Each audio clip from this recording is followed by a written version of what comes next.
SEU Law users out there. This is another segment of SEU Law Tech Tips. My name is Ed Maniquil. So we get this question a lot is, how do I back up my data?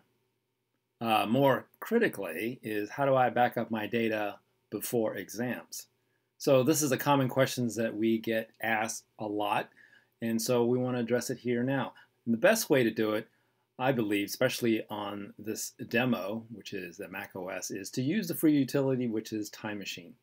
So why would you want to use Time Machine anyway? Well, Time Machine is just a good utility just to back up your entire disk. And also, when you go and do any type of repairs or reinstallation of your OS, it's always good to go ahead and use Time Machine to back your entire disk.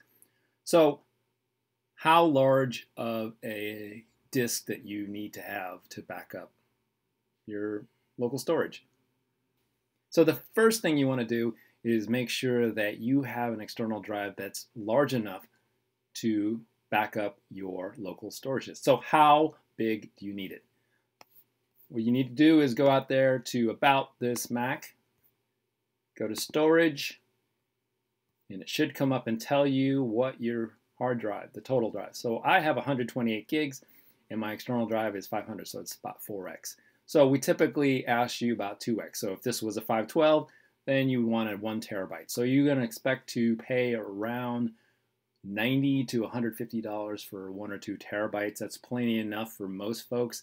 And so I would go out there, either buy the USB flash disks, which are in that capacity range of 256, 512, or what I do is go out there and just get one of those SSD external disk.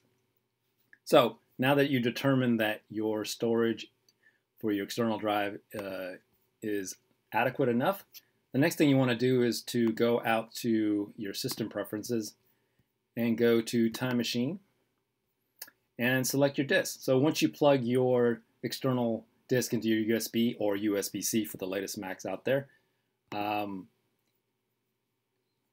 it'll change it from what you see as a raw disk, probably something formatted for like FAT32 or even something like, exFAT. And you select it, and what it does is it'll turn it into a Time Machine backup disk. So it'll look like this. And what I suggest is check the box next to Show Time in the menu bar, just to make sure and remind you that you need to back your data up. And so now that we have it up here, all you really have to do is back it up. And I'll show you how that works. Just like that. And I'll prepare it. And it'll start backing up. And then you can do stuff. So while you're backing stuff up, make sure you're powered up. And you can go about your business while it backs it up. Or you can just leave it on and just let it go on for 10, 15 minutes. So if this is the first time that you're backing it up, it's going to take a while, but if you're doing it on a regular basis, it takes about between 10 to 15 minutes. That's it. So if this was helpful to you, you can go out to our site, law.su.edu/lawtech for other information, or to our FAQ site, lawhelpdesk.su.edu, and our SEU Law Techs channel on YouTube.